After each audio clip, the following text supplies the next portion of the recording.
The infamous Attila the Hun. Attila was the leader of the ancient nomadic people known as the Huns.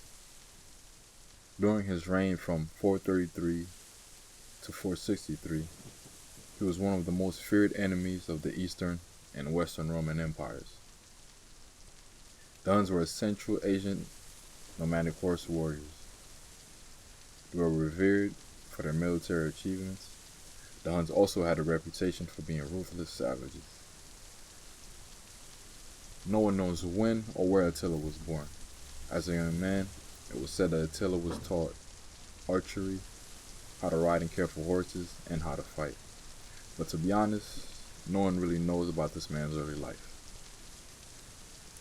He had an older brother named Bleda, and his uncle Rugia was the king of the Huns. Not sure how this happened, but when their uncle Rugila died, Attila and his older brother Bleda became heirs to the throne. Some say he and his brother assassinated their cousin so they could have the throne, but no one really knows. Attila and Bleda ruled the throne jointly. In 439 CE, Attila and his brother made a deal with the Eastern Roman Empire called the Treaty of Margus. The treaty basically agreed to double what the Romans were paying the Huns not to attack them or make allies with their enemies. The Romans breached that treaty, and from 441 to 442, Attila and his brother invade the Eastern Roman Empire. They sacked the cities of the province of Illyricum, which were very profitable Roman trade centers, and went to the actual city of Illyricum and destroyed it. Theodosius II, which was the Roman emperor at the time, the Eastern Roman emperor, called on his armies to stop the Huns' rampage. And Attila and Bleda responded with a full-scale invasion, sacking and destroying Roman cities all the way within 20 miles of the Roman capital of Constantinople.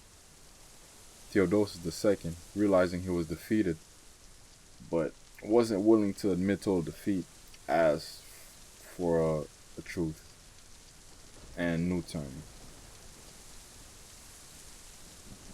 And Rome now had to pay to keep the Huns from further destruction, and that price is now a lot more than what it used to be.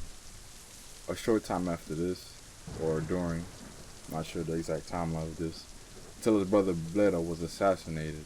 Some say it was because he was plotting against Attila, and other people say he was killed on the campaign. But whatever happened, Attila became the sole leader of the Huns. And now that Theodosius made a deal with the Huns to triple what they were paying them, not to attack them, I think it made Attila believe that the Romans were weak. And you know what happens when you let a bully get what he wants. They always want more. Attila would later attack the Romans again, destroying dozens of cities, taking survivors as slaves. And this would go on and on, back and forth. The Huns under Attila would retreat at times when they met serious challenges, but never outright defeated. Their military relied on mobility and shock. Attila rarely committed his soldiers to close and sustained combat. The Huns, like the Mongols after them, would use flanks, speed, terrain, and superior maneuvers to win battles. And contrary to what most people might think, Attila was a very modest guy. He dressed simply, ate and drank out of wooden cups and plates, while he let his men drink out of gold cups and walk around with gold-hilted swords. And one morning after a wedding celebration, Attila would be found dead beside his wife. And without Attila at the helm, the Hunnic Empire would eventually fall. As evil as he was, Attila was a man who seemed to have been a good leader of men and had a deep understanding of warfare. and how it should be waged. And if you can look past his evil deeds, maybe there's some lessons that could be learned from his story if you look more into it.